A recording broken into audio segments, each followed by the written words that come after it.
Hey friends, this is Dave from Loot Saga Reviews, and today we have a tasty, sugary treat for you with Soda Dungeon 2.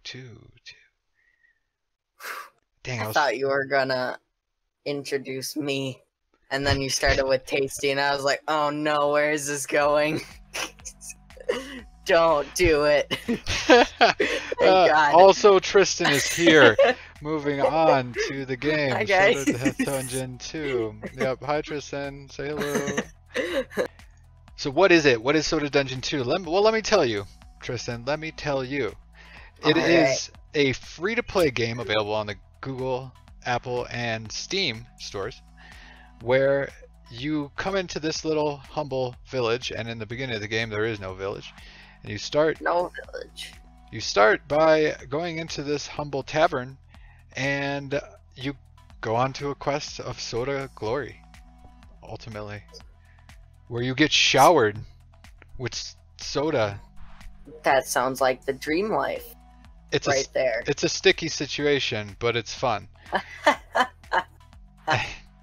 So, anyway, so what do you do? You pick up to 6 people into a team, and you go into a dungeon, and more or less, while you can just click and fight and choose skills and play this game like an RPG, more or less you're just going to hit auto and let it go, because the goal of going through many levels of the dungeon is to accrue money in essence and level your teammates up so you can continue further and further into the dungeon and ultimately into the story of Soda Dungeon 2.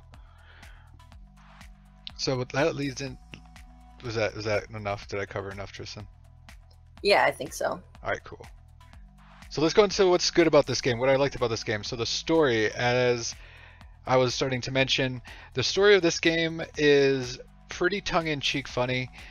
You start with this empty town, you build it up, there's a lot of reoccurring characters that give you quests that don't have too much dialogue, but when they do have dialogue, it's often pretty funny. And yeah, as far as it goes, it's good. And as you continue chasing the Dark Lord, which you may see on my screen here, and I won't talk too much about why he's standing there or why the castle in the back is white instead of something more appropriate for the Dark Lord, but you chase him through the dimensions, and as you continue through the dimensions, you basically lose all your stuff as you chase the Dark Lord around and the story around in this game, Soda Dungeon 2. There's a lot of upgrades in this game, a lot of customizations, even for your characters.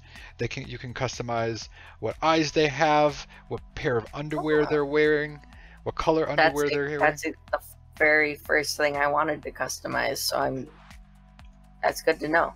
Well, it's also awesome. I could put awesome red hair and blonde hair on this really buff guy with red underpants on.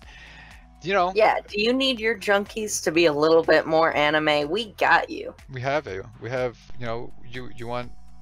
Oh, that's the face I was telling you about. Look at it. Yeah. Dude, the story is funny in this game. A lot of the elements are tongue-in-cheek, and even some of the dialogue often is tongue-in-cheek, and some of the buildings and stuff. I won't go into that too much, but then when it comes to the upgrades and customization and crafting in this game, it does start to get a little bit more serious, and it does offer a pretty extensive crafting section, as well as leveling up and upgrades as you continue to try to get deeper and deeper into the dungeon behind in the background there. So the battling more or less is auto battling. When you set up your team here, you eventually have the capability of saving what they have equipped, and even like everything about what they have equipped. They get skills as they level up. There's not a ton of depth here, but there is enough screens to keep you busy with upgrading pets, upgrading essence and relics, or upgrading relics to upgrade. Okay, upgrading relics with essence, that's what I'm trying to say.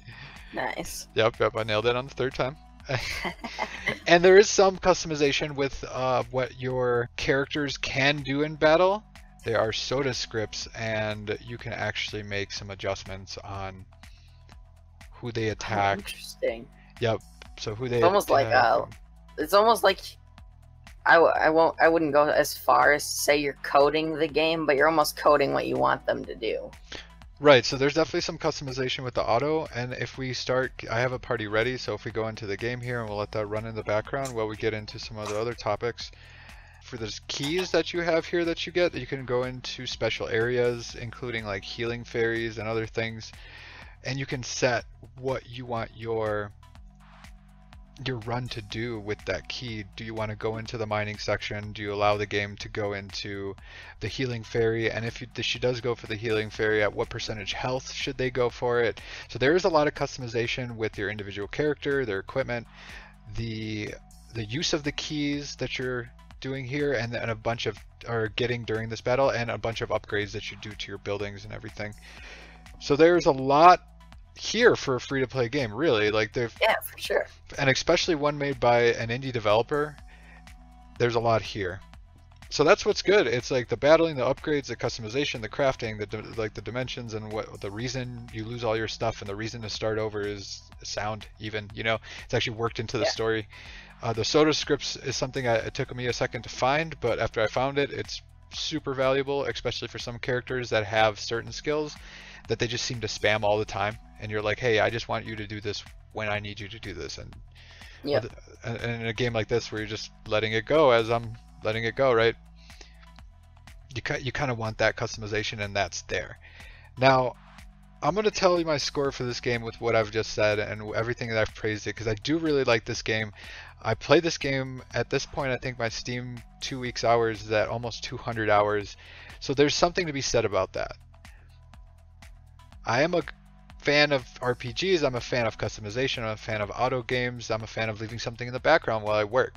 So I'm going to give this game an 8.5. Now, after about, you know, the third dimension and level 300-ish, I started realizing that this game is going to take a lot of time to farm money to get an end essence ultimately, and the essence is key to really getting the core stats of all your characters very high. So ultimately you just have to do more and more and more in this game. So you're gonna have to spend that money to battle faster, unless you're okay with leaving, let's say you have this on your phone, on for like almost an hour in some cases toward the end game of this game, if not more. And that's when you don't have this, you didn't spend the $2 or $3 that it costs to get this item, which is it makes the battles go faster. Sadly, I don't think you can even buy in less than $5 increments, so you're gonna have to spend basically $5 to get. It's the classic like microtransaction where you have to buy the in-game currency and then you spend that in-game currency just so they get you to buy it in larger increments. So with that, and the fact that this game won't go on forever, like you're not going to probably want to play this game too much longer past level 1000. It's not a bad thing, it's not a great thing. I spent the money, I like the game enough. I've dropped 200 hours on it in terms of background play. It's not the big of a deal, but for someone who might be coming in expecting more depth in a free-to-play game and something more with like a long-term, Soda Dungeon might not be for you. And without that battle speed pass, I would give this game closer to like a 7.5 versus the 8.5 that I'm giving it with the battle speed upgraded. And I mean, there's still like, I can cancel this out and show you, but if you look at the upgrades, the last upgrade is to just customize the selection of sodas available at the tavern. I'm not sure what that means fully. What that means to customize, you know, like the way they look or whatever. I don't know what that is, but it's 500 million in-game currency, or $2. Jeebus. You know, and I'm 200 hours in and I'm making like 600k a run, 0 to level 700. Like, dude, like that's a lot. That's a lot of just background stuff. So like, there's just some kind of, when it comes to the microtransaction, this game is a little variant and flippant. So that's Soda Dungeon 2. That's I give it, with the minimum purchase of the double speed thing, that will make your game time much more enjoyable, and you'll get to the story points faster to keep you engaged. And why are you even doing this grind to level 600, 700, 800, you know? Yeah. And it almost feels like that's the true speed of the game and what it should have been at. But it's a free to play, and they have to monetize somewhere, so I can't knock it too hard. But it's a great game otherwise. But that's my personal opinion. Yeah, it's kind of like if you're hopping on, and especially like you get 200 or so hours into the game. If you plan on playing this for a while and you plan on getting it, then you you can support the developers to add, I guess in our case, that 1 extra point onto your score, or that 1 extra point of enjoyment onto your rating towards the game, and it goes to help the developer who put in a lot of hard work in making Soda Dungeon 1 and 2. Yep. So I think it's a very fair score. A lot of pixel art, a lot of enemies that you'll see, a lot of, like, again, the writing is fantastic. That's what kept me in the game for a lot of this, actually.